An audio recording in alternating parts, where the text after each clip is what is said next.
Kula kali panjenengan sebagai bangsa dan rakyat Indonesia untuk berdiri tegak di atas kebangsaan dan kenegaraan Indonesia. Mugi-mugi kula kali panjenengan dipun paringi dumateng Gusti Allah rahma'ina ya ma'unah minad dunya ilal akhirah. Allahumma amina ya rabbal amina ya rabbal amina ya rabbal. Sholawat lan salam monggo sareng-sareng dipun korsaaken dumateng Kanjeng Nabi Muhammad sallallahu alaihi wasallam. Mugi-mugi kula kali panjenengan termasuk piantun-piantun ingkang saged nampi syafaate Kanjeng Nabi Muhammad sallallahu alaihi wasallam. Allahumma amina ya rabbal poros jerek poros dulur, zaman sekarang ini lagi musim orang ngaku ulama. Zaman sekarang ini lagi musim orang-orang itu ngaku ulama. Karena dengan orang ngaku ulama ini akan terangkat derajatnya, eksistensinya di depan masyarakat dan sosial.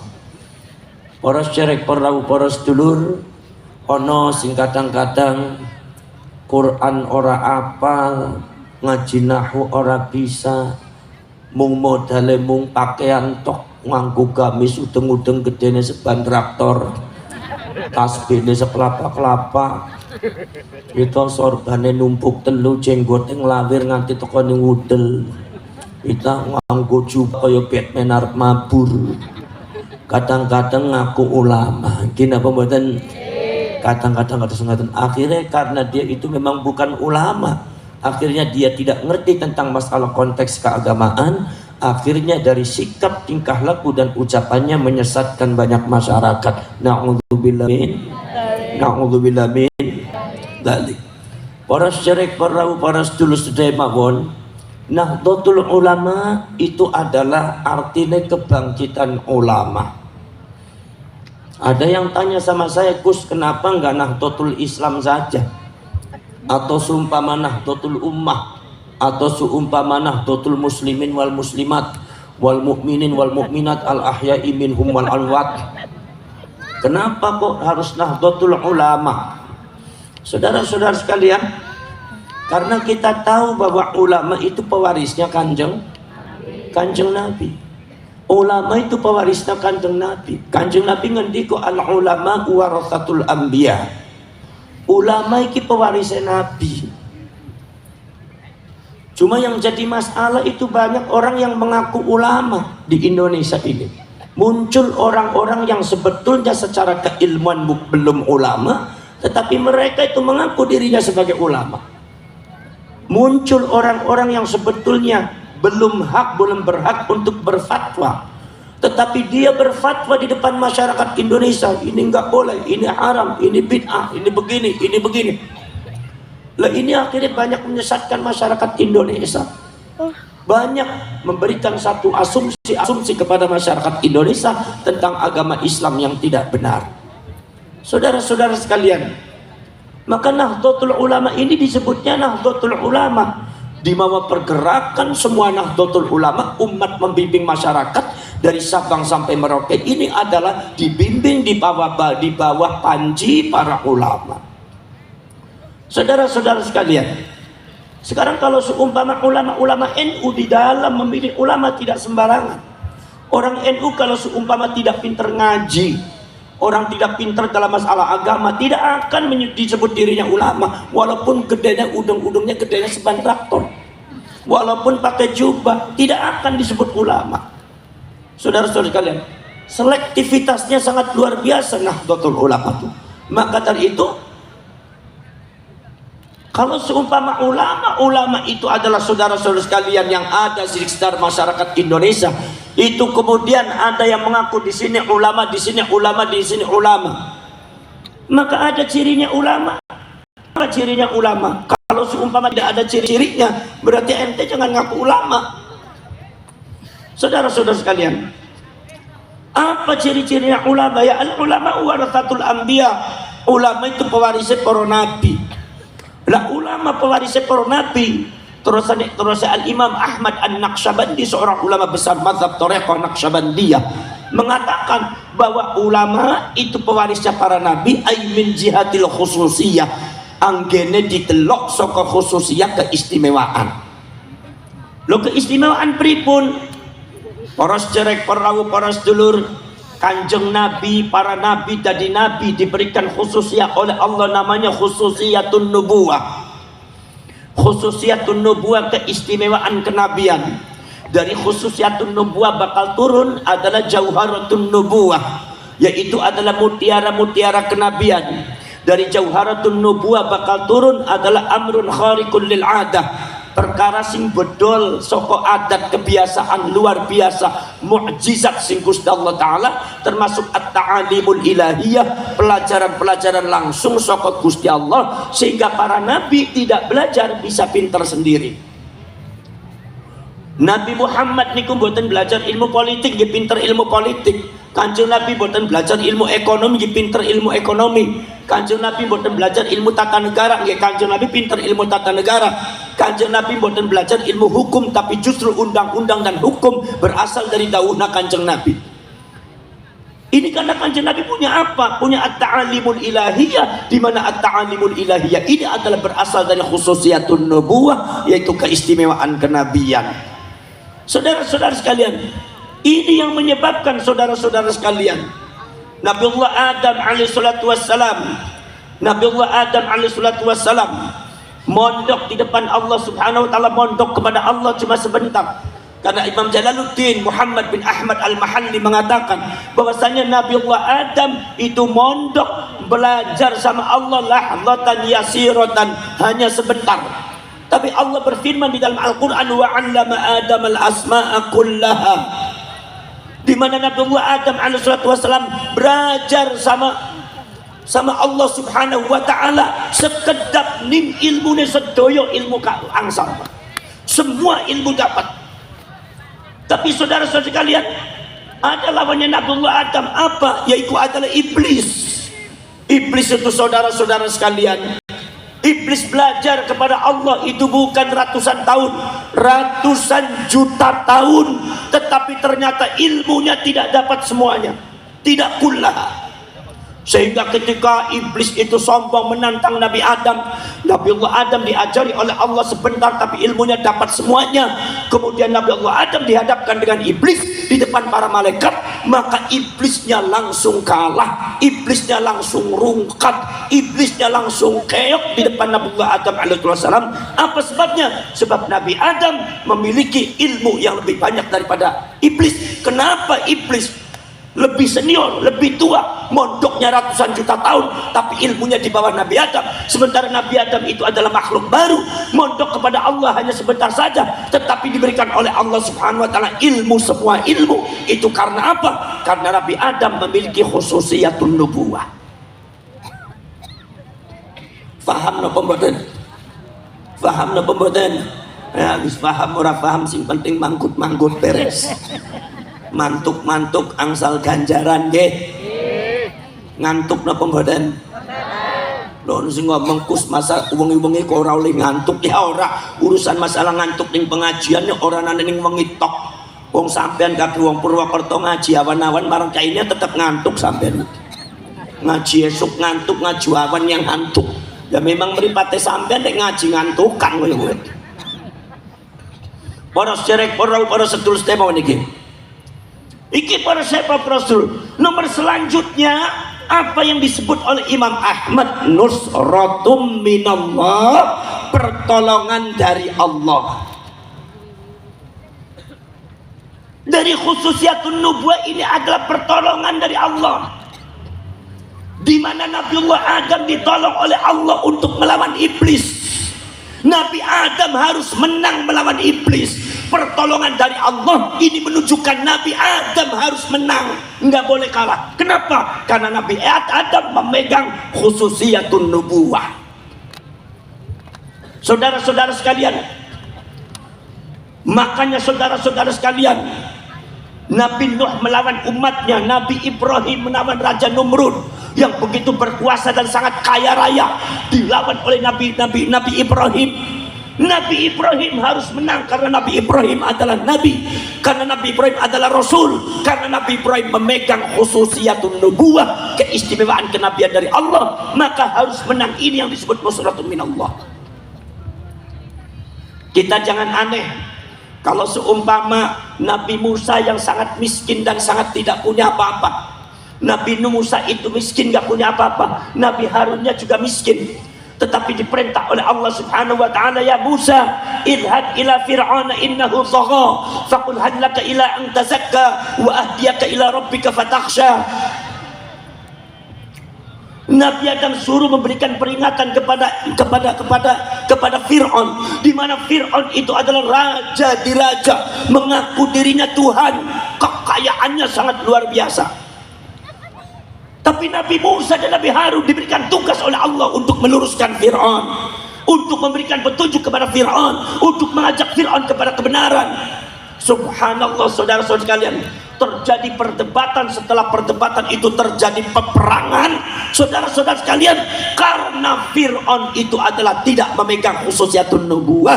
Yang memegang khususiyatun nubuwah itu Nabi Musa dan Nabi Harun, maka Allah harus memenangkan Nabi Musa dan Nabi Harun di atas Fir'aun. Ini yang disebut nusratun minallah, salah satu ciri daripada khususiyatun nubuwah, dimana kalau megang nusratun megang khususiyatun nubuwah, maka pertolongan dari Allah pasti datang dan pasti menang. Saudara-saudara sekalian, pada waktu zaman dulu, saudara-saudara sekalian, ada, yaitu diantaranya adalah Talut, diperintah oleh Allah Subhanahu wa taala untuk memimpin satu peperangan, di mana Talut itu, saudara-saudara sekalian, innallaha qad ja'ala lakum Taluta malika, wahai Banu Israel, Allah telah mengangkat si Talut itu jadi pemimpin perang, panglima perang. Orang Yahudinya bingung, kenapa nggak dari kami saja? Akhirnya orang Yahudi lihat bagaimana Talut itu. Begitu dilihat, Talutnya tukang angon kerbau, Talutnya tukang angon kambing. Secara harta tidak punya, secara kekuatan kekuatan manusia tidak punya, tapi Talut padanya kuat. Orangnya cerdas. Subhanallah, karena itu sudah dipilih oleh Allah Subhanahu wa taala, saudara-saudara sekalian. Karena Talut itu yang berbicara adalah Allah Subhanahu wa taala melawan Bahti Nasr, maka Bahti Nasr itu adalah kekuatan super power dikalahkan oleh Talut, di mana Talut itu adalah seorang penggembala kambing. Ini kalau Allah sudah keresain. Saudara-saudara sekalian, Nabi kita, Nabi Muhammad sallallahu alaihi wasallam, Nabi Muhammad itu, saudara-saudara sekalian, perang melawan apa saja menang. Saudara, Nabi Muhammad perang Uhud menang, perang Badar menang, perang Khaybar menang, sampai perang Hunain tadinya mau kalah dimenangkan oleh Allah Subhanahu wa taala. Perang Ahzab menang. Di sana kekuatannya 100.000, Nabi Muhammad cuma kekuatan 30.000, hanya sepertiganya. Senjatanya nggak lengkap, di sana sangat lengkap, luar biasa. Tetapi kata Allah Subhanahu wa taala, ya Muhammad, maju Muhammad, akan aku menangkan. Nabi Muhammad di dalam peperangan selalu dimenangkan oleh Allah. Kenapa? Karena Nabi Muhammad memegang khususiyatun nubuwah, yaitu adalah keistimewaan kenabian. Saudara-saudara sekalian, inilah keistimewaan kenabian. Maka Allah mengatakan, walaqad nasarakumullahu fi mawatin katsiratin wa yaum Hunain. Muhammad, yang memenangkan kamu itu bukan umatmu Muhammad. Yang membuat kamu menang itu bukan umatmu, tapi aku yang memenangkan kamu. Buktinya apa? Pada waktu perang Hunain, kekuatan kamu lebih banyak daripada musuh kamu. Kamu punya pasukan 100.000, musuh kamu cuma 30.000. Kamu sudah berbangga-bangga pasti akan mengalahkan mereka. Tapi nyatanya begitu bertemu, kamu kocar-kacir, kamu dipukul mundur. Untung berbalik, aku menangkan kamu sehingga kamu menjadi menang Muhammad. Saya hanya memberikan petunjuk kepada kamu Muhammad, bahwa ketika kamu menang, yang memenangkan itu bukan umatmu, tapi yang memenangkan adalah aku, Allah Subhanahu wa ta'ala. Ini namanya khususiyatun nubuwah. Saudara-saudara sekalian, khususiyatun nubuwah, saudara-saudara sekalian, Allah Subhanahu wa ta'ala berfirman di dalam Al-Quran, Wa id akhadallahu mitsaqan nabiyyin lama ataitukum min kitabin wa hikmah thumma ja'akum rasulun musaddiqun lima ma'akum latu'minunna bihi wa latansurunnah. Kalian ketika kalian tahu bagaimana para nabi, para rasul dikumpulkan dalam satu tempat dan waktu. Tempat dan waktunya jelas bukan di dunia. Kata Al-Imam Sahibut Ta'wil mengatakan bahwasanya tempat dan waktunya disebutnya adalah zamanul arwah. Zaman ketika para nabi, para rasul masih berupa roh atau nyawa. Dikumpulkan untuk apa? Untuk dibuat sumpah perjanjian mereka di depan Allah. Untuk apa? Sehubungan Nabi Muhammad akan datang di akhir zaman. Apa sumpahnya? Yang pertama sumpahnya adalah tu'minun nabi. Kalian semua harus beriman kepada Nabi Muhammad. Kata Imam Syafi'i mengatakan kalian harus mengucapkan 2 kalimat syahadat ketika hidup di dunia. Maka kata Imam Syafi'i mengatakan kanal anbiya wal mursalun yashhaduna ila Muhammadin Rasulillah sallallahu alaihi wasallam. Para nabi dan para utusan semua bersyahadat kepada Kanjeng Nabi Muhammad sallallahu alaihi wasallam. Iqrarun bil lisan asyhadu an la ilaha illallah. Aku bersaksi tidak ada Tuhan selain Allah. Wa asyhadu anna Muhammadar Rasulullah. Dan aku bersaksi bahwa sesungguhnya Nabi Muhammad nanti adalah utusan Allah. Saudara-saudara sekalian, semua para nabi mengucapkan syahadat semua kepada Nabi Muhammad. Nomor 2 adalah wala tangsurunna, dan demi yaktine kowe kabeh kudu nulung temen marang Muhammad. Lamelam kosam nunenun taukid. Kamu harus betul-betul membantu Muhammad, siap menolong Muhammad. Para ulama ada yang mengatakan yang dimaksud walatang surunnah, kalian semua harus menolong Nabi Muhammad. Itu maksudnya adalah ketika kalian hidup di dunia, ketika kalian hidup di dunia bertemu dengan zamannya Nabi Muhammad, bertemu dengan ahdu Muhammadin, maka kalian kitabnya harus diganti dengan kitabnya Muhammad, maka syariat kalian harus diganti syariatnya Muhammad, undang-undang kalian harus diganti dengan undang-undangnya Nabi Muhammad, dan kalian harus menjadi umatnya Nabi Muhammad sallallahu alaihi wasallam yang siap menolong Nabi Muhammad sallallahu alaihi wasallam. Ini yang disebut wala tangsurunna, yang disebut nusratum minallah, pertolongan dari Allah. Jadi nusrah, pertolongan dari Allah itu sudah dicap oleh Allah Subhanahu wa taala kepada para nabi, khususnya adalah Nabi Muhammad sallallahu alaihi wasallam, di mana itu adalah timbul daripada khususiatul nubuwah. Yen Kanjeng Nabi ono khususiatul Muhammadiyah, iku nusratu minallah selalu akan diturunkan kepada para nabi dan para rasul. Mau para nabi ora pernah kalah. Para nabi ora pernah kalah. Nek opo pe mesti menang. Para serek para sedulur sedaya kawan. Maka dari itu para sedulur, Imam Ahmad mengatakan tsumma basaqat ila ummatihi. Khususiatun nubuwah itu merentek, nyebar kepada umatnya, turun kepada umatnya. Al-insanul mukhtar, manusia-manusia yang dipilih oleh Allah Subhanahu wa taala, yang disebut ulama. Kalau nabi khususiatun nubuwah, kalau ulama namanya khususiatul wilayah. Keistimewaan kewalian, keterkasihan kepada Allah, keterkasihan Allah kepada dia, keistimewaan di mana dia orang terdekat dengan Allah. Dari khususiatul wilayah turunlah jauharatul wilayah, yaitu adalah mutiara kewalian. Dari jauharatul wilayah ini turun at-ta'alimul ilahiyah, pelajaran langsung dari Allah yang biasa kita sebut ilmu laduni. Jadi orang Purwokerto kalau seumpama pengen ilmu laduni, jadi ulama disit, ngaji disit, nempeke ilmu laduni teko. Ya kadang-kadang ana wong kepengen ilmu laduni ngaji ora gelem, untuk ora gelem. Pengennya wirid terus, likir ning dure wit-witan kelapa. 41 dina 41 bengi.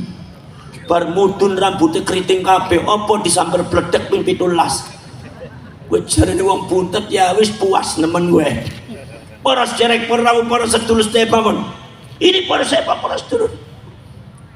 Kemudian ada lagi, yaitu adalah al-khirqatus syarifah, keluar biasaan. Nek medal saka nabi rasul disebute adalah mukjizat, nek medal saka para ulama para kiai disebute karamah. Mila Imam Ibnu Arabi ngendika karamatul ulama wal auliya qid bid'atum min mu'jizatin nabi. Karomahnya para ulama, para nabi itu adalah karomahnya para ulama, para wali itu adalah percikan dari mukjizatnya Kanjeng Nabi Muhammad SAW. Saudara-saudara sekalian, nomor selanjutnya para saya profesor napa? Nusratum minallah, pertolongan dari Allah. Yang panjenengan benar-benar ulama mana yang benar-benar mewarisi Nabi? Gampang ciri-cirine apa? Ulama yang selalu dimenangkan oleh Allah itu adalah ulama waris Nabi. Nek ditelok itu sing menangan temennya ulama NU ki menangan temen. Kenapa badan? Saya lihat itu khususnya adanya di NU, Pak. Walaupun tidak menutup kemungkinan yang lain juga ada, tetapi saya lihat di Nahdlatul Ulama itu adalah khususnya itu apa? Nusratu minallah. Nahdlatul Ulama selalu dimenangkan oleh Allah di Indonesia ini. Nahdlatul Ulama seolah-olah tidak boleh kalah di Indonesia ini. Kenapa? Karena memegang khususiatul wilayah. Karena memegang apa? Nusratu minallah. Ini yang disebut pewaris para nabi. Kata Imam Ahmad, min jihatil khususiyah, mewarisi para nabi dilihat dari segi khususiyah. Masya Allah, saudara-saudara kalian, coba lihat NU niku melawan apa aja menang. Melawan Orde Lama menang, melawan Malik para prosedur. NU melawan Masumi sing hancur, NU tetap berdiri. Padahal pada waktu Nahdlatul Ulama itu menerima Nasakom, itu maksudnya adalah melindungi Bung Karno dari politiknya orang-orang komunis, tapi difitnah oleh orang-orang Masumi bahwasanya Nahdlatul Ulama itu adalah mendukung komunis. Mbak Wahab Hasbullah kalau dibuka batuk kepalanya adalah isinya palu dengan arit. Fitnah yang sangat luar biasa. Allah Maha tahu yang dihancurkan oleh Allah bukan NU, apa? Ya Masumi. Kemudian terus ono PKI. Allah Subhanahu wa taala memberikan petunjuk bagi orang-orang yang menuduh sebelumnya bahwa Nahdlatul Ulama itu mendukung komunis, mendukung PKI. Subhanallah, Allah menunjukkan yang membubarkan PKI, yang menghancurkan komunis di Indonesia itu adalah Nahdlatul Ulama. Ini adalah bukti Allah Subhanahu wa taala, ini adalah menunjukkan kepada orang-orang bahwa NU di mana-mana, kan kapan saja NU harus menang. Makanya kalau orang di NU mesti menangan. Kalau ada kiai nggak ikut NU biasanya kalahan biasanya. Saudara-saudara sekalian, Nahdlatul Ulama saudara-saudara sekalian luar biasa. Nahdlatul Ulama melawan Orde Baru. 32 tahun Pak Harto. 32 tahun Pak Harto, saudara-saudara sekalian, mengebiri NU, mendiskriminasikan NU, memarjinalkan NU. 32 tahun sangat mengakar, saudara-saudara sekalian. Tapi detik ini kita semua sama-sama menyaksikan yang dibubarkan oleh Allah adalah Orde Baru, sementara Nahdlatul Ulamanya tetap berkibar.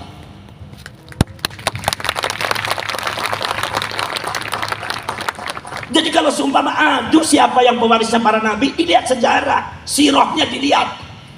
Bukan cuma klaim, sejarahnya dilihat. Ente bagaimana, kita bagaimana. Saudara-saudara sekalian, setelah Orde Baru kemudian NU menghadapi siapa? Menghadapi HTI, Hizbut Tahrir. Walaupun Hizbut Tahrir orang Indonesia, Hizbut Tahrir Indonesia orang tanggung-tanggung sing didol marang sampean kalimat tauhid la ilaha illallah Muhammadur Rasulullah, kalimat sing paling diremeni marang NU. Tapi untuk menjelek-jelekan orang NU sampai di framing, diklaim bahwa bangsa NU anti kalimat tauhid, dasmu gundul. Mungkin apa tadi? Sekarang saya tanya, orang yang mengagungkan kalimat tauhid itu membuat bendera apa mengucapkan? Mengucapkan kalimat tauhid atau membawa bendera? Kalau seumpama katanya mengagungkan kalimat tauhid dengan membawa bendera, saya minta dalilnya mana, Qur'annya mana, hadisnya mana? Kalau seumpama orang NU mengagungkan kalimat tauhid, bukan mengibarkan benderanya, tapi mengucapkan kalimat tauhid sesuai dengan tuntunan Allah dan tuntunannya Rasulullah.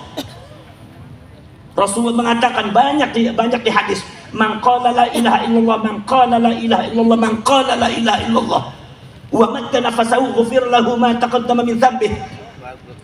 Barang siapa yang mengucapkan kalimat la ilaha illallah Muhammadur Rasulullah, dipanjangkan nafasnya seperti halnya kita tahlil la ilaha illallah sampai nafasnya habis 3 kali. Rasulullah mengatakan kalau dibaca dengan ikhlas Allah akan mengampuni dosa kalian. Tapi Rasulullah mengatakan mangkola, mengucapkan, tidak ada mengibarkan bendera. Kata Allah subhanahu wa ta'ala, la ilaha illallah wa ana huwa, la ilaha illallah, saya itu la ilaha illallah.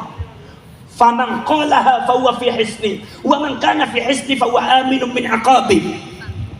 La ilaha illallah itu saya itu la ilaha illallah. Barang siapa yang mengucapkan la ilaha illallah kayak orang NU dan para banser semua, maka dia berada di lindungan Allah. Jadi gak usah takut, gak usah khawatir. Barang siapa yang berada di lindungan Allah, maka bakal aman dari siksa Allah. Allah mengajarkan kepada kita menghormati, mengagungkan kalimat tauhid, bukan sekedar mengibarkan benderanya, tetapi justru mengucapkan kalimat tauhid.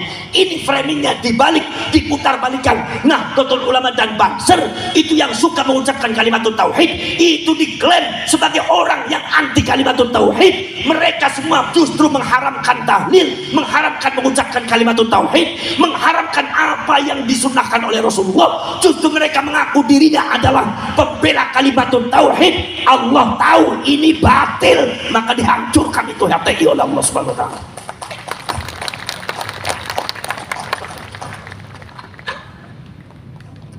Hancur saudara-saudara sekalian. Dibungkus dengan jihad, dibungkus dengan takbir, dibungkus dengan apalagi pembelaan Islam, dibungkus dengan jihad, dibungkus dengan apa, semuanya ada semua. Tapi Allah tahu, Allah tidak tidur, Allah nggak bodoh, Allah tahu mana yang benar, mana yang tidak. Maka itu semua tidak benar, maka Allah hancurkan itu semua. NU tetap berkibar. Laras boten. Setelah HTI kemudian ada lagi muncul apa? FPI, Front Pembela Islam. Ora tanggung-tanggung ning gurine Habib kabeh sing ngakune putune Kanjeng Nabi. Mila sampean arep lawane keder, lawan putune Kanjeng Nabi. Apa maneh Habib cungure dawa-dawa jenggote dawa-dawa nganggo jubahe gede-gede wis keder kabeh wong Purwokerto. Nggih napa mboten? Subhanallah. FPI, saudara-saudara di belakangnya para habaib sudah mulai mencoba mengutak-utik NU, menjelek-jelekkan gaya NU, memframing gaya NU yang tidak benar. Saudara-saudara kalian sudah mulai memisahkan diri daripada Nahdlatul Ulama. Orang-orang NU yang tadinya betul-betul khidmat kepada NU, senang sholawatan, senang tahlilan, dipisah, dibawa ke FPI. Ketika udah masuk ke FPI, akhirnya dia tidak suka lagi kepada NU. Dia kemudian suka mengkritik KI NU, suka menjelek-jelekan KI NU, bahkan sudah di luar batas tingkah lakunya. Allah Maha tahu, walaupun di FPI itu ada orang-orang yang mengaku dirinya cucunya Rasulullah, tapi ini tidak benar, ini batil, maka dihancurkan oleh Allah itu FPI.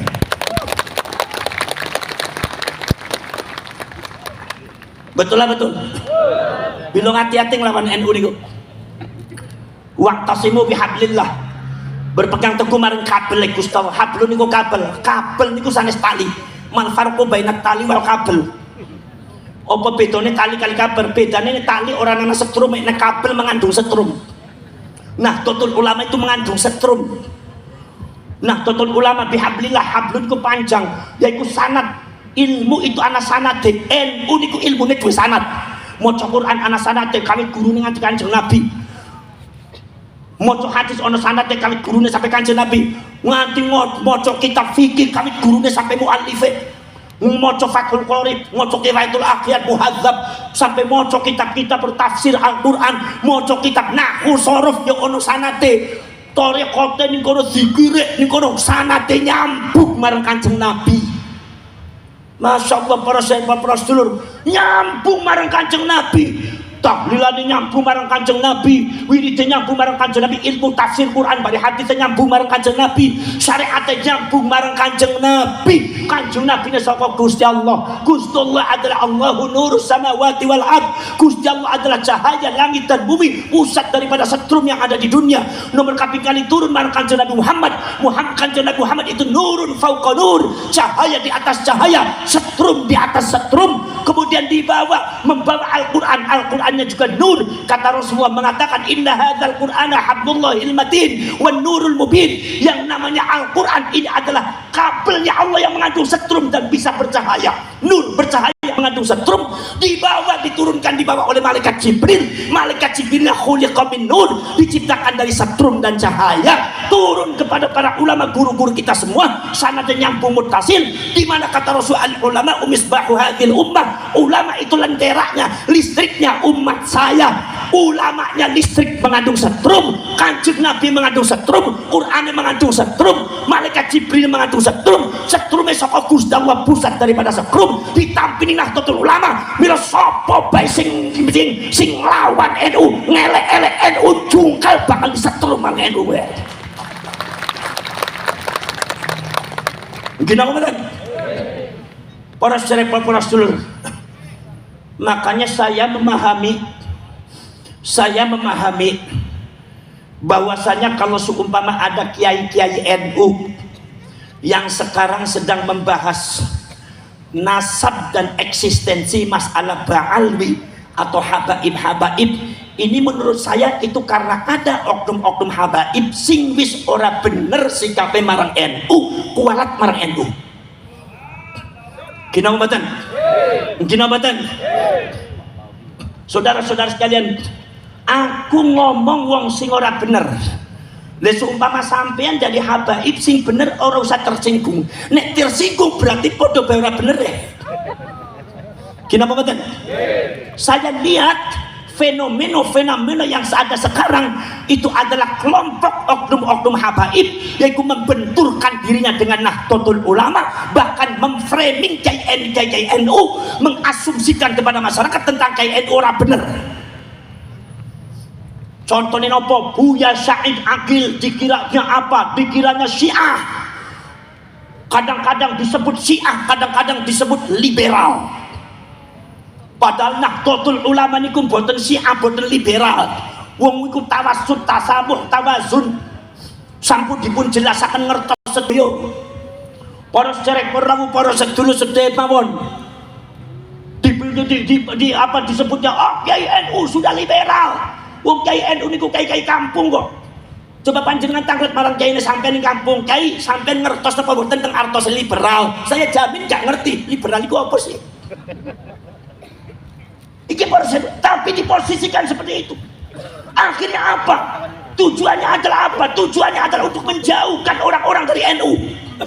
Sehingga para masyarakat Nahdlatul Ulama yang ada di kampung-kampung, khususnya di kota-kota besar, sudah termakan doktrin-doktrin oknum-oknum habaib semua bener. Akhirnya apa? Atau saka NU berani marang NU, akhlak adabe ora apik marang NU, marang kiai NU. Leres napa mboten? Leres napa mboten? Masya Allah.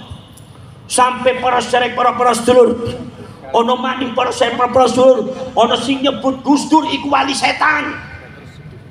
Astagfir. Wis ora kaya kuwe bae para sedherek, para sedulur iki.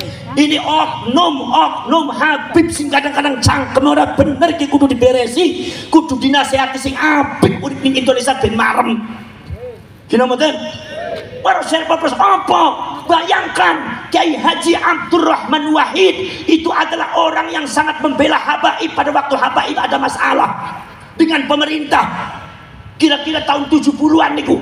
Niku sing bela niku adalah sapa? Sing bela niku Gus Dur, sing bela niku napa? Kiai Ma'ruf Amin, wong NU kabeh, tapi bar wis dibela uripe penak jamaah akeh. Bisa-bisane ana oknum habib sing ngomong Gus Dur buta mata, buta hati.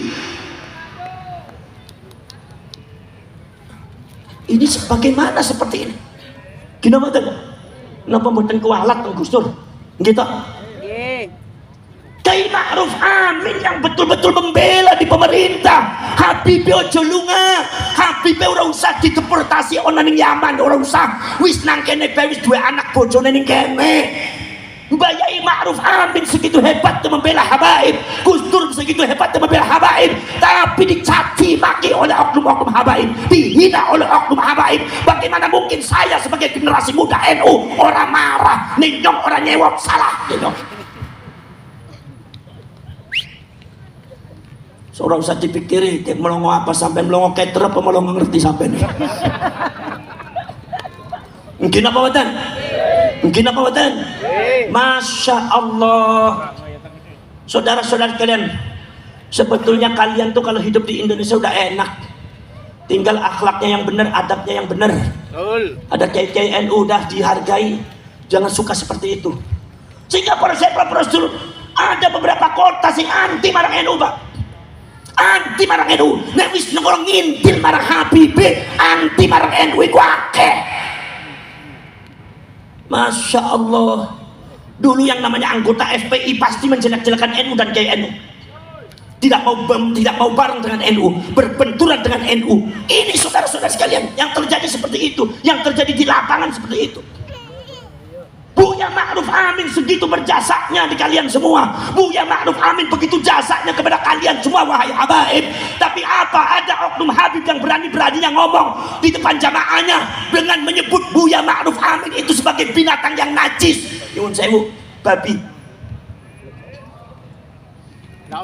Di depan jamaahnya. Buya Ma'ruf apa? Dibilangnya bukan Buya Ma'ruf, tapi sebut namanya aja. Ma'ruf Amin itu babi, babi enggak babi, jamaahnya. Babi enggak babi, babi enggak babi. Yang saya pikirkan, ini jamaahnya Habib ini senang sholawatan, senang tahlilan, berarti sebetulnya amaliyahnya NU, tapi sudah di framing diciptakan sedemikian rupa, benci kepada Nahdlatul Ulama, tokoh ulama NU di babi-babi, yang dirungkat barang Gusti Allah sampean ke para habaib. Tadi yang terseumpama kiai-kiai nom NU podo nyewot marang oknum habaib ojo ditakoni marang sampean. Sebab tingkah sikap wis kaya kowe. Yang orang ngomong sing ora bener, sing bener, sing ora bener, sing bener tenang-tenang saja sampean. Gini mboten, ora usah tersinggung. Coba para sahabat, bayangkan Pak, di depan jamaahnya bilang katanya yang namanya Ma'ruf Amin itu babi apa babi apa dari babi. Subhanallah. Kiai Ma'ruf Amin seorang ulama besar NU sesepuh Indonesia dicaci maki, dihina, diinjek oleh oknum habaib sing ora bener, pinter ora maca Quran ora bisa, maca kitab ora bisa, ngina wong pinter dia. Sebetulnya itu adalah merupakan keprihatinan kita semua. Kalau seumpama Anda ngomong, Gus, kenapa Anda seperti itu? Saya, sebelum Anda bertanya seperti itu, saya tanya dingin, kenapa habaibnya seperti itu? Kenapa kan? Ngaku lagi bengin-bengin orang pernah kayak gitu. Tapi angker ini konon deleng, Masya Allah. Sudah sikapnya sudah sangat luar biasa. Saudara-saudara sekalian, lebih mengejutkan lagi saudara-saudara sekalian. Maka dari saudara-saudara sekalian, ada lagi oknum Habib. Habib itu udah bocah nomor kitab ora bisa. Manaknya masih anak muda, mau kitab ora bisa, mau Quran ora bisa. Nyebutak menjai dengan anjing, dengan babi, dengan anjing, dengan curut. Masya Allah. Ini saya tanya kepada kalian, kalau mereka dibimbing oleh oknum-oknum habaib semua benar kayak gue, rakyat Indonesia hancur apa tidak? Hancur apa tidak? Akhlaknya hancur apa tidak? Moralnya hancur apa tidak? Hancur. Saya takut kepada anak cucu saya akan hancur lagi. Masya Allah, luar biasa. Hancurkan. Saudara-saudara sekalian, saya mendapatkan ada orang di antara dalam satu daerah, begitu ada oknum Habib datang, itu majelis-majelis taklim yang ada di masjid-masjid yang diisi oleh orang NU, ngaji kitab Ibnu Athaillah As-Sakandari Syarhul Hikam, ngaji kitab Fathul Qarib, ngaji kitab I'anatul Talibin, ngaji kitab Nasihat Diniyah, ngaji kitab Irsyadul Ibad, ngaji kitab Ihya Ulumuddin. Itu begitu oknum habaib datang, katanya ada yang merintah dari sesepuhnya itu untuk ngurusin masyarakat. Akhirnya pengajian yang ada di daerah itu yang Kiai NU-nya diganti sebuah dengan oknum habib, sehingga kadang-kadang oknum habib orang bisa ngaji. Jadi wong RW hari ngaji doktrin terus, mari kita mencintai Ahlul Bait, cintai Habib insyaallah mlebu swarga, ndasmu. Wong sing tadi Habib orang mesti mlebu swarga. Gimana mboten? Masya Allah. Ini saudara-saudara yang kita hadapi itu, Pak. Kenapa rakyat ini tambah rusak mentalnya? Kenapa masyarakat zaman sekarang itu tambah kasar? Kenapa? Sebab ada yang ngajari. Ngundang Buya Said namanya saja si Said, ngundang Buya Ma'ruf si Ma'ruf, ngundang memanggil Buya Mustafa Bisri si Mustafa. Subhanallah, ini adabnya kemana? Kalau ente sendiri lah, ente punya jamaah 1000 jamaah punya ente, bakal hancur akhlaknya menghadapi orang NU itu. Akhirnya muhibbinnya manggilnya si semua hancur. Napa mboten? Hancur napa mboten? Hancur napa mboten? Mereka semua hanya menghormati habaib, tidak mau menghormati NU, tidak menghormati kiai-kiai selain habaib. Ini ajarannya sapa ki? Ajaran apa? Doktrin ki? Doktrin. Jadi saudara-saudara kalian, nomor selanjutnya saudara-saudara sekalian ki, klaim yang harus kita perhatikan. Saya hanya mengingatkan kalian masyarakat Banyumas, hanya mengingatkan kalian. Selanjutnya terserah panjenengan, wong niki tanah panjenengan. Tapi ini ada oknum habaib sing kadang-kadang ngeklaim tanah Madura adalah tanah yang diciptakan untuk habaib. Tanah Pasundan ada dari Murai Pamempek sampai Garut sampai Tasikmalaya adalah tanahnya habaib. Saya bukan fitnah, buka YouTube-nya ada. Saya ada yang mengatakan bahwasanya yang namanya Jawa itu bintu Tarim, anaknya Tarim. Tarim adalah milik orang-orang ulama-ulama dari Yaman. Saudara-saudara sekalian, milik ulama dari Yaman diklaim semua punya Yaman, punya Tarim, punya habaib. Ada lagi mengklaim bahwasanya Indonesia Raya yang buat adalah Habib. Nah, total ulama yang buat adalah Habib, bukan Mbah Hasyim Asy'ari. Ada yang mengatakan Mbah Hasyim Asy'ari itu pada waktu mau membuat NU meminta izin kepada Habib, jadi otoritasnya ada pada Habib. Ini pembelokan sejarah, ini sangat bahaya ini. Sudah mengklaim ngajari orang apik, mengklaim angker sumpah, mengklaim untuk tujuan kebenaran, orang pati tadi masalah. Ini tujuannya malah justru ngamplungi kayak NU.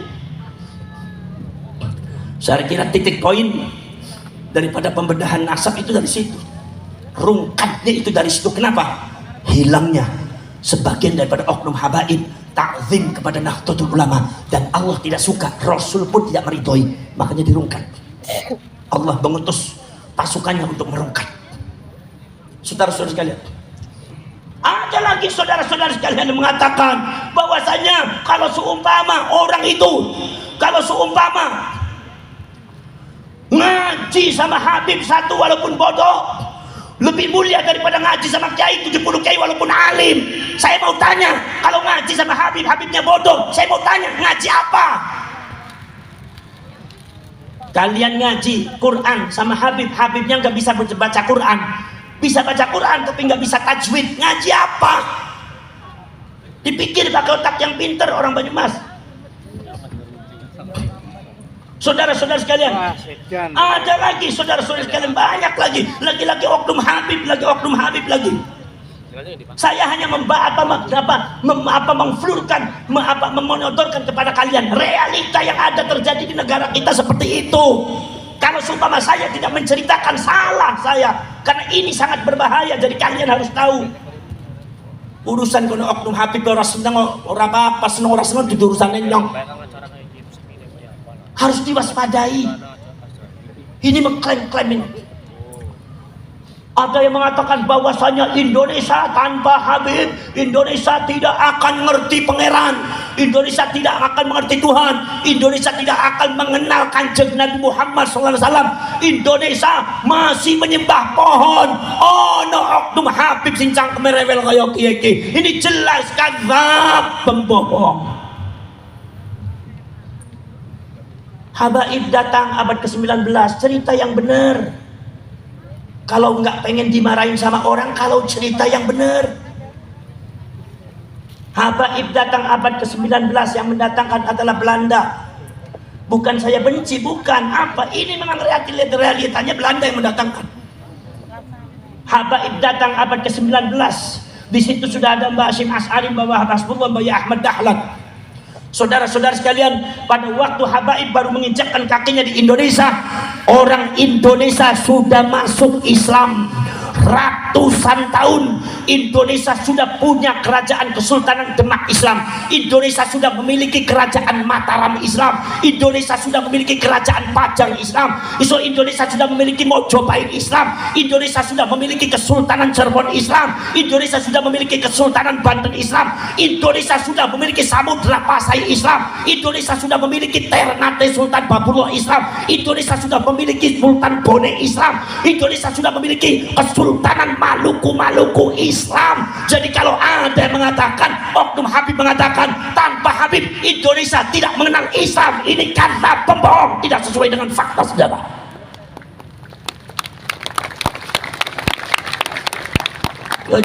Aja digoroi terus weh. Ini model kayaknya gampang digoroi asal irungnya dawang aku jubat turunannya malu songo ngaku butuh Kanjeng Nabi irungnya blesek-blesek, orang asing percaya ya. Poros dulu. Ini sudah mengklaim. Saudara-saudara sekalian, bahkan sekarang sudah banyak ditemukan pemalsuan makam-makam, baik yang dilakukan oleh oknum Habib atau bukan Habib. Ini harus dibeneri. Sejarahnya dibelokkan. Ada beberapa pahlawan makam pahlawan kita dibelokkan, dibaalwikan, dihabibkan. Kenapa Anda seperti itu wahai Habib? Buat apa wahai Habib? Buat apa wahai Hadrami? Makam-makam itu adalah milik orang Jawa. Punya Mataram Islam, punya Mojopahit Islam, punya Periangan, punya Kesultanan Cirebon Islam. Makam-makam itu adalah para pahlawan-pahlawan orang-orang Indonesia asli pribumi. Kenapa harus dibaalwikan? Kenapa harus dihabibkan? Ini namanya buat rusuh. Anda yang membuat orang Indonesia marah. Kalau orang Indonesia marah, Anda jangan tanya dan Anda jangan menyalahkan. Kenapa? Itu dari sikap Anda yang tidak benar.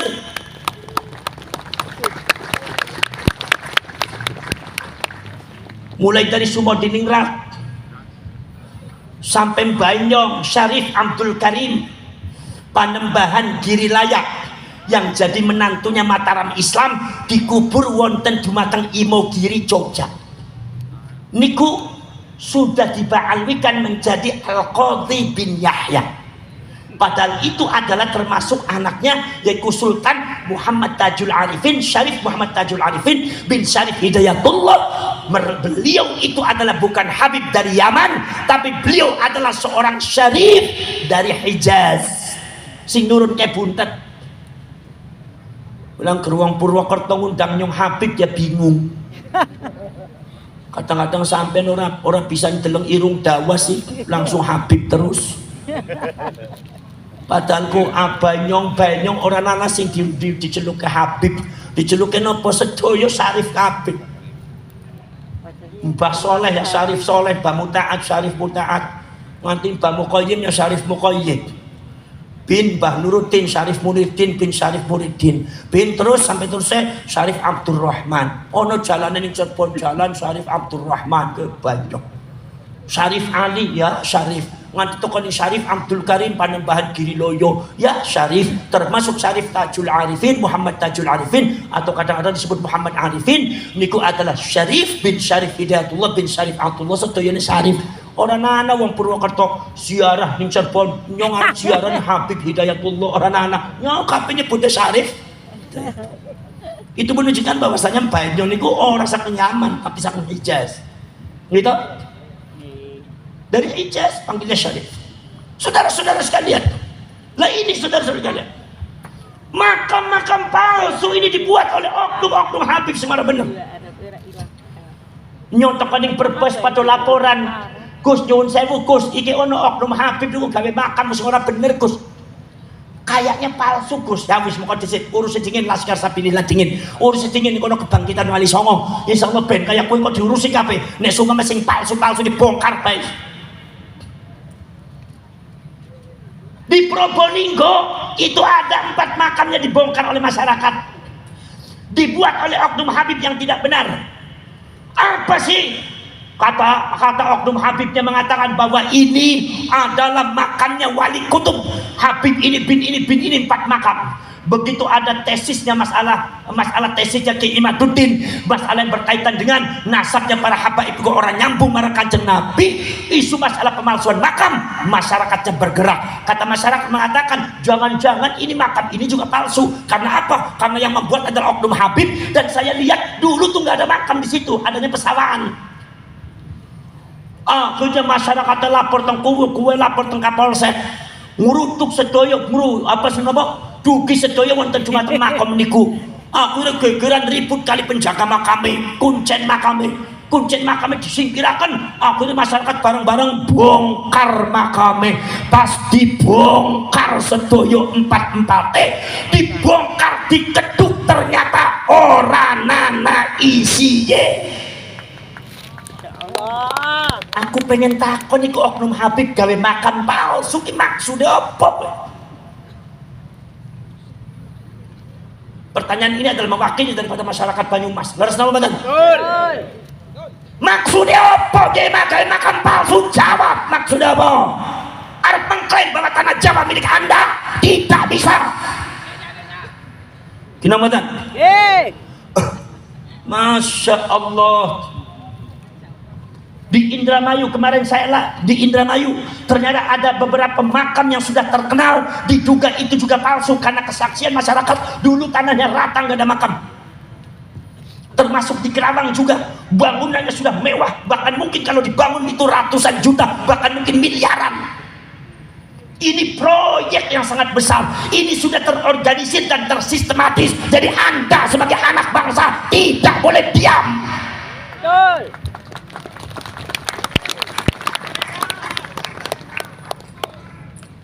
Jadi kalau seumpama saya sebagai bangsa Indonesia menilai bahwa ada upaya sistematis dari klan oknum-oknum Ba'awi untuk merebut Indonesia secara diam-diam, saya kira asumsi itu tidak terlalu berlebihan. Karena fakta sejarah seperti itu. Betul apa betul? Betul apa betul? Saudara-saudara sekalian, itu yang namanya di Kalimantan ada 11 makam dibongkar, nggak ada isinya. Ada lagi saudara-saudara sekalian, terjadi ada masyarakat datang dalam satu daerah sama saya.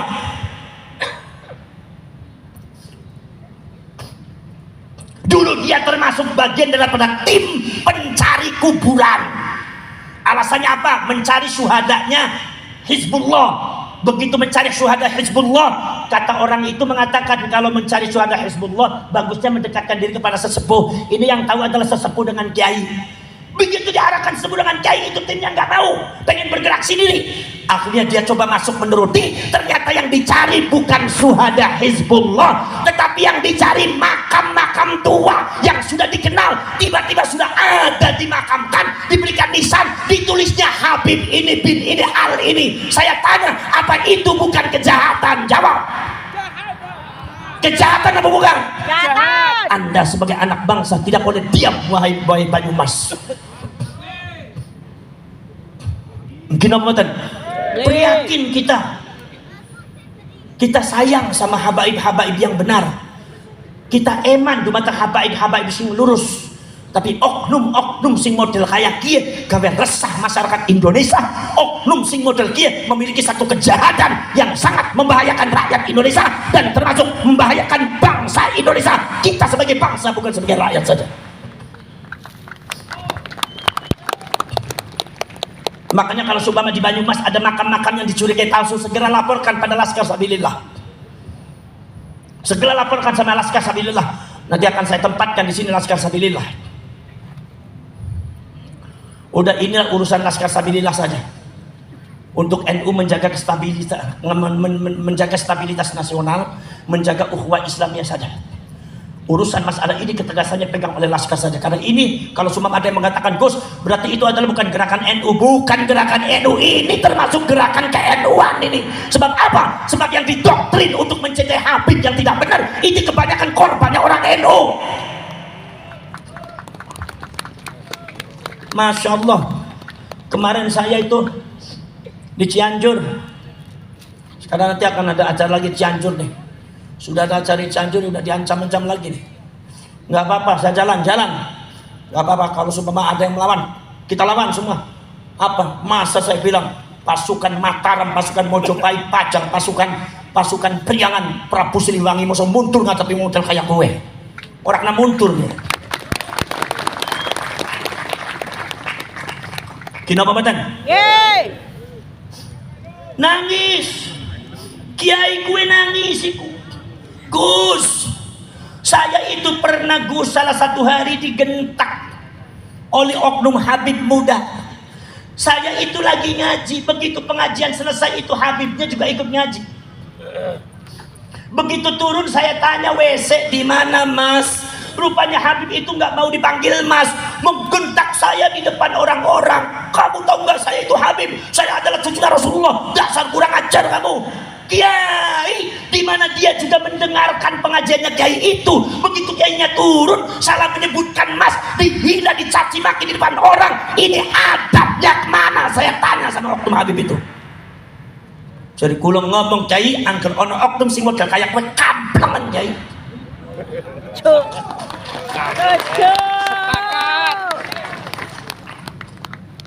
So, angker anak si nyewat majuan yang aku nyewat saya ini. Gina mboten? Model kayak kue dibela marang sampean, bela apa sampean? Gina mboten? Jadi saudara-saudara sekalian, masalah yang berkaitan dengan nasab yang diajukan oleh Kiai Imaduddin itu sebetulnya adalah bukan masalah Kiai Imaduddin. Itu masalah kiai-kiai ulama zaman dulu sudah ada. Zamannya Imam Al-Jundi, zamannya Imam Al-Ubaidili, zamannya Imam Fakhruddin Ar-Razi. Ada oknum habaib mengatakan itu adalah referensinya Syiah semua, Syiah semua. Saya tanya, kalau mengatakan ente itu Syiah semua, ente punya dalil kitab Ahlus Sunnah wal Jamaah mana? Ditanya dalil orang bisa, ngelek-elek. Saudara-saudara sekalian, dan ternyata dibahas tuh buat teman-teman yang nyambung. Yang saya tahu pada waktu pertemuan di Benda Kerep, itu yang dibahas itu bukan sekedar satu judul, dua judul. Pertama pokoknya adalah 19 judul kitab nasab, dan pada akhirnya satu-satu terus turun, akhirnya menjadi 200 judul kitab lebih. Itu namanya ba'alim, boten nyambung. Nyuwun sewu dengan setelah itu wonten Habib. Apa sebab? Sebab itu kenyataan realitas seperti itu. Kalau menurut saya, sudahlah. Habaib itu nggak usah pamer-pamer merasa dirinya cucunya Rasulullah gitu, nggak bagus. Barangkali memang nggak benar, akhirnya tanggung jawabnya besar depan Allah. Betul. Udahlah, jadi orang bertakwa, jadi umatnya Rasulullah itu kita sudah bangga, sudah syukuran. Dulu zamannya Wali Songo, putra-putranya Wali Songo, anak cucunya Wali Songo, sama anda juga dipalsu-palsu dulu.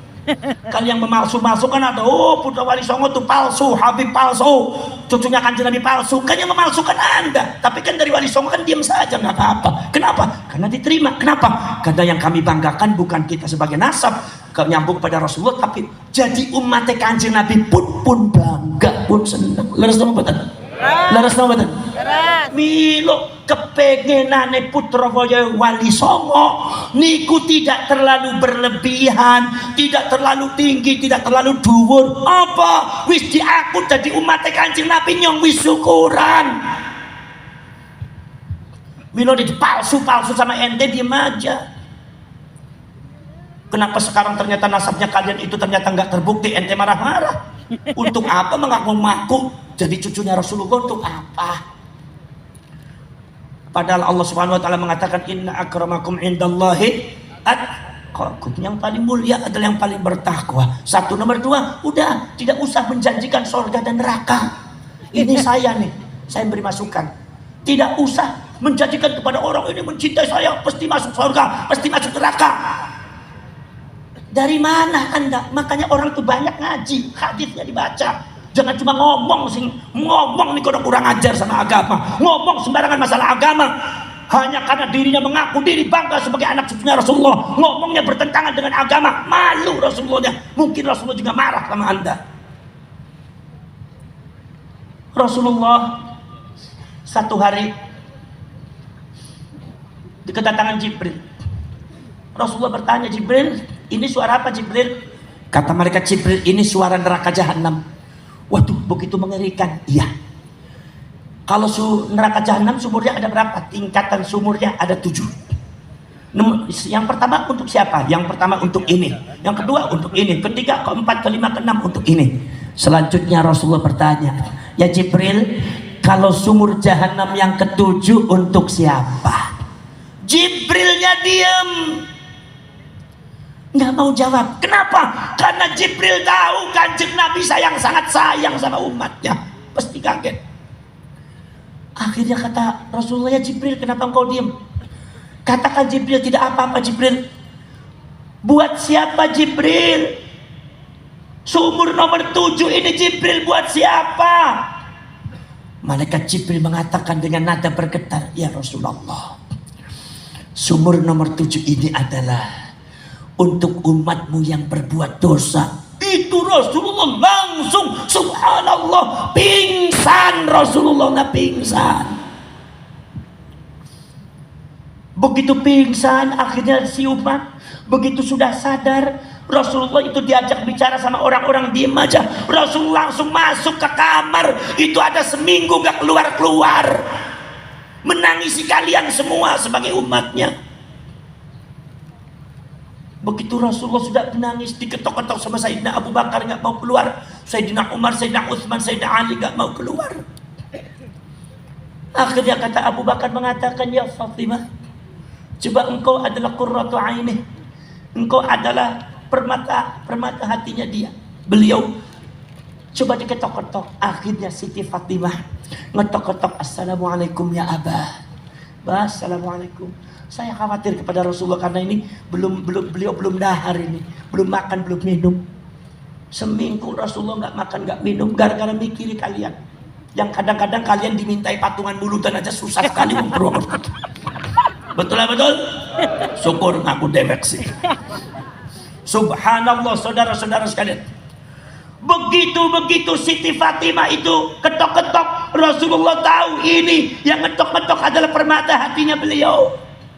Keluar Rasulullah, badannya kurus. Keluar Rasulullah sallallahu alaihi wasallam, itu adalah wajahnya lusuh, matanya sembam kayak habis menangis. Kata Siti Fatimah, ya Abi, ma yubkika ya Abi, apa yang membuat diriku menangis? Tidak Fatimah. Rasulullah langsung terhunjam lagi, sujud lagi depan Allah, nangis lagi. Kata Siti Fatimah, bah, kenapa begini? Apa begitu? Ceritakan kepada saya, ceritakan kepada kami. Rasulullah mengatakan, mana Abu Bakar sini, Umar mana sini. Diceritakan, saya tadi bertemu dengan Jibril, saya bertanya tentang neraka jahanam, saya kaget sumur nomor 7 itu bakal dihuni oleh umatku yang berdosa. Saya kaget sama saya seperti itu. Kalau seumpama neraka itu miliknya Rasulullah, Rasulullah tidak akan menangis, saudara. Makanya Anda sebagai Habib jangan sampai suka menjamin mencintai Habib bebas dari api neraka. Dasmu. Subhanallah. Makanya Anda sebagai Habib jangan suka menjamin masuk ke surga. Siapa yang mencintai Habib pasti masuk surga. Iya, kalau habaibnya ulama, kiai bener, ini omongannya kasar, sikap tingkah lakunya nggak bener, bisa dikirim ke neraka jahanam semua itu. Apalagi nasabnya belum nyambung, bahaya saudara-saudara sekalian.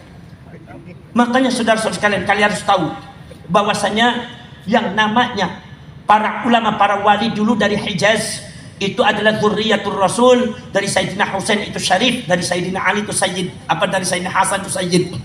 Nah itu saudara-saudara sekalian, itu diantaranya adalah dakwanya adalah ijra'u nutfatin nubuwah, yaitu adalah dakwanya adalah mengalirkan darah kenabian kepada orang-orang lokal. Itu Syarif dari Hijaz kawin dengan orang Purwokerto, Syarif dari Hijaz kawin dengan orang Banyumas, kawin dengan orang Pekalongan, kawin dengan orang Jawa, kawin dengan orang Madura, kawin dengan orang Sunda, kawin dengan orang Sumatera, kawin dengan orang Aceh, kawin dengan orang Maluku. Makanya begitu keluar itu akhirnya jadi darahnya darah Maluku, darahnya akhirnya menjadi orangnya adalah orang pribumi, orang Jawa. Tetapi ingat, di dalam dirinya ada darahnya Rasulullah. Walau kanat irunguhum blesekan wa kulituhum buseman. Jangan dilihat bahwasanya mereka itu tidak ganteng, irungnya blesek, sebab di sini sudah ada yang framing. Tuh lihat, orang-orang yang mengaku cucunya Rasulullah, kiai-kiai ditampilkan, itu adalah tampangnya busem semua. Begitu tuh lihat, adalah cucunya Rasulullah yang asli, wajahnya glowing. Orang yang semacam ini adalah Abu Jahal. Sayyidina Ali pernah sakit hati gara-gara ada yang mengatakan, Sayyidina Husain, ya Husain, kamu cucunya Rasulullah tapi kok nggak mantas sih, kenapa kamu nggak lebih ganteng daripada si A? Tuh si A tuh yang lebih pantas dari cucunya Rasulullah, sementara kamu itu tidak ganteng, gantengnya kalah sama dia. Yang pantas dari cucunya Rasulullah adalah dia, bukan kamu. Sayyidina Ali nya ngamuk-ngamuk. Nggak boleh seperti itu. Yang namanya cucunya Rasulullah nggak boleh dilihat dari ganteng tidak ganteng. Saudara-saudara sekalian, subhanallah. Jadi apa yang terjadi sekarang sejak zaman dulu udah ada. Makanya saudara-saudara kalian tidak usahlah menjamin banyak seperti itu. Ini saudara-saudara kalian, manakala ini saudara-saudara sekalian sudah di framing Indonesia itu adalah milik mereka, kemudian pahlawan-pahlawan Indonesia milik mereka, apalagi ada makam-makam palsu milik mereka. Pada akhirnya saya khawatir mereka akan mengklaim Indonesia adalah milik kita, milik mereka. Kau lihat tuh, ada kuburan sesepuh-sesepuh kita tuh. Ini yang namanya bid'ah ya.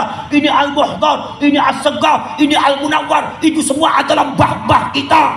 Jadi orang Jawa itu sifatnya numpang. Apalagi ada oknum habaib yang sudah berani mengatakan awal man ja'a fi Jawa itu min Ali Ba'alwi, yaitu orang yang pertama kali menginjakkan tanah Jawa itu adalah keluarga habaib dari Ba'alwi. Ini kedustaan yang sangat nyata dan Anda tidak boleh diam. Kenapa? Sebab ini adalah sudah masuk di dalam sejarah-sejarah yang prinsip. Ini tanahnya orang Jawa, bukan tanahnya Habib. Betul. Betul lah, betul. Betul. Subhanallah. Saya tidak mengatakan kalau yang namanya Habib itu adalah Yahudi.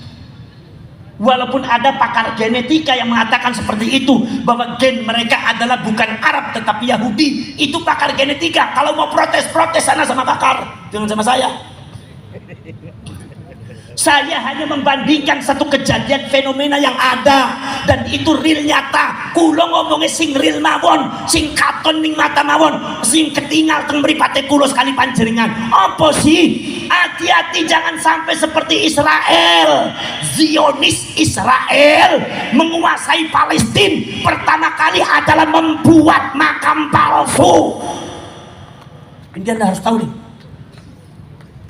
Di pinggirnya Masjidil Aqsa ada 300 makam palsu lebih, dan di sekitar Palestina ratusan ribu makam palsu yang diklaim oleh orang Zionis Israel. Yahudi mengatakan bahwa itu adalah mbah-mbah mereka, makamnya datu-datu mereka.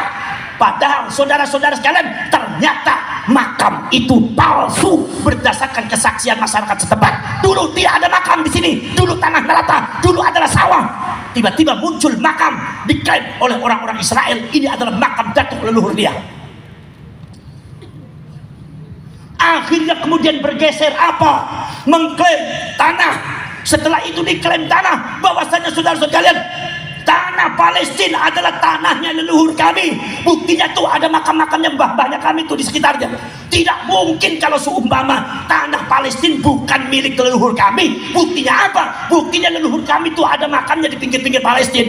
Ratusan ribu makam. Itu menunjukkan bahwa Palestina itu adalah tanah leluhur makam kami. Akhirnya bergeser bahwasanya Palestina adalah tanah yang dijanjikan oleh leluhur kami untuk kami, bukan untuk orang Palestina. Siapapun yang numpang harus diusir.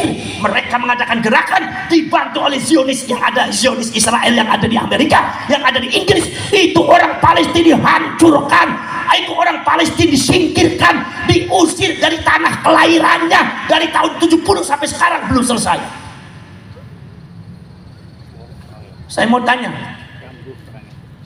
Anda ini sebagai bangsa Indonesia mau seperti itu terjadi di Indonesia? Jawab. Tidak. Jawab yang lantang. Tidak. Anda sebagai warga negara Indonesia mau itu terjadi di Indonesia? Jawab. Tidak.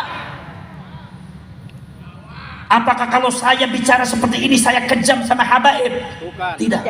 Apakah saya benci kepada habaib? Tidak. Anda oknum habaib, hentikan itu semua. Baru saya akan berhenti. Kalau Anda tidak berhenti, sampai kapanpun akan saya kejar sampai kemana tuh.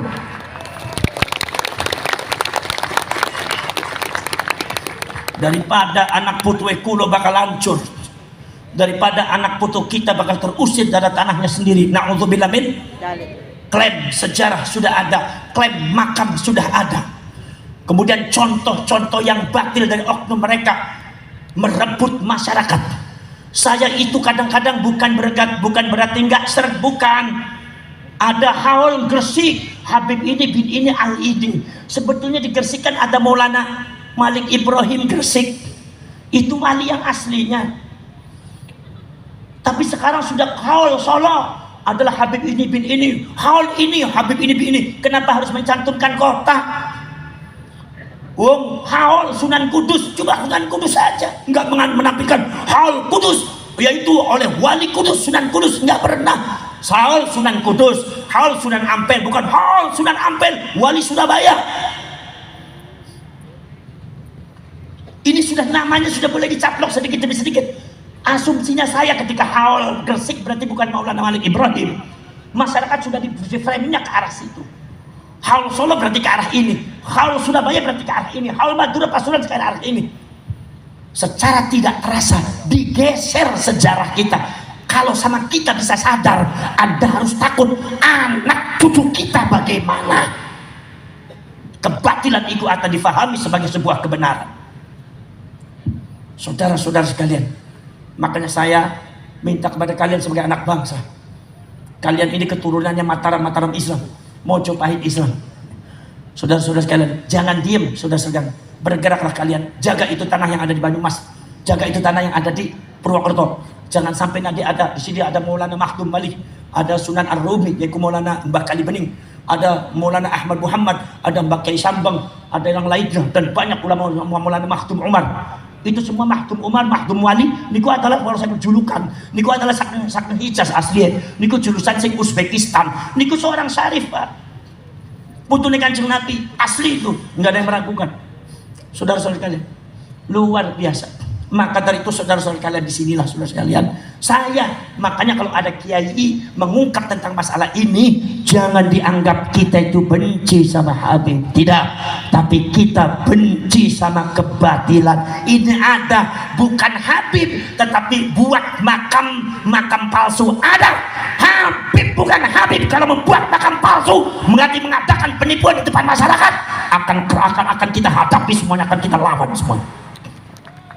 Kilometer. Saudara-saudara sekalian, nyuwun sewu, iku adalah habaib sing ora bener. Nek Habib sing bener ora usah ditakoni. Kilometer. Nek Habib sing bener ya insyaallah padha nutut dumateng Nahdlatul Ulama. Nggih ta? Insyaallah habaib sing ngentil ning NU kula jamin insyaallah akhlakne niru akhlake Kanjeng Nabi Muhammad sallallahu alaihi wasallam. Saudara-saudara kalian, dari ijra unut fatin nubuah ini, maka saudara-saudara kalian, kata Profesor Dr. Sunuk Hogronya, bahwa kebanyakan para kiai dan para ulama itu adalah sudah mengandung darahnya Rasulullah sallallahu alaihi wasallam. Jadi kalau kita kepengen tahu cucu-cucunya Rasulullah adalah terhunjam ada di dalam bumi, makanya buntet pesantren kawit zamane Mbah kula nganti zamane apa Fuad boten pernah ngaku tang-tang ting-ting ngarepen sampean ki nyong Syarif nggih. Utul Kanjeng Nabi, sapa sing ora nurut ning nyong mlebu neraka, sing nurut mlebu swarga. Ora nanah, ora wani. Kenang apa? Jangan-jangan nek sumpama aku ngomong Syarif, jangan-jangan di depan kita itu ada orang yang memiliki kesarifan lebih tinggi, lebih kuat daripada kita. Ini yang ditakuti oleh orang-orang buntet. Maka yang buntet itu mboten nate moko tentang. Cukup Syarif disimpan di dalam supaya anak cucu kita jangan membanggakan kesarifan, tapi yang dibanggakan biar ilmunya dikagumi, biar akhlaknya. Leres napa mboten? Lah niki para syarif para sedulur. Saking kula cekap semanten mawon mugi-mugi wonten manfaat hikmah lan faedahipun. Bismillahirrahmanirrahim. Alhamdulillahirabbil alamin hamdan syakirin hamdan na'imin hamdan yuwafi ni'amahu wa yukafi mazidah. Rabbana walakal hamdu kama yanbaghi li jalali wajhikal karim wa 'azimi sultanik. Allahumma shalli salatan tujiruna biha minan nar wa tudkhiluna bihal jannata ma'al abrar ya aziz wa ghaffar ya rabbal alamin. Allahumma tub 'alaina qabla al-maut warhamna 'inda al-maut wa la tu'adzibna ba'da al-maut ya خالق الموت ويا سميع الصوت احفظنا من الآفات والعاهات والعقوبات اللهم أحسن عاقبتنا في الأمور كلها وأجرنا من خزي الدنيا وعذاب الآخرة اللهم لا تسلط علينا بذنوبنا من لا يخافك ولا يرحمنا اللهم إنك عفو كريم تحب العفو فاعف عنا كريم اللهم اجعل خير أيامنا يوم نلقاك وأنت راض عنا واختم بالصالحات أعمالنا واحشرنا مع المقربين وألحقنا بالصالحين وتوفنا مسلمين واغفر لنا ولوالدينا ولجميع المسلمين والمسلمات والمؤمنين والمؤمنات اللهم أرنا الحق حقا وارزقنا اتباعه وأرنا الباطل باطلا وارزقنا اجتنابه اللهم إنا نسألك رضاك والجنة ونعوذ بك من سخطك والنار ربنا آتنا في الدنيا حسنة وفي الآخرة حسنة وقنا عذاب النار وأدخلنا الجنة مع الأبرار يا عزيز وغفر يا رب العالمين وصلى الله على سيدنا محمد النبي الأمي وعلى آله وصحبه وبارك وسلم هذا دعانا كما أمرتنا فاستجب دعانا كما وعدتنا إنك لا تخلف الميعاد سبحان ربك رب العزة عما يصفون وسلام على المرسلين والحمد لله رب العالمين. الفاتحة. Mari kita ucapkan merdeka, merdeka, merdeka, merdeka, merdeka, merdeka, merdeka, NKRI harga mati. Ada kebatilan dilawan, lawan, lawan apa diam? Lawan. Wassalamualaikum warahmatullahi wabarakatuh.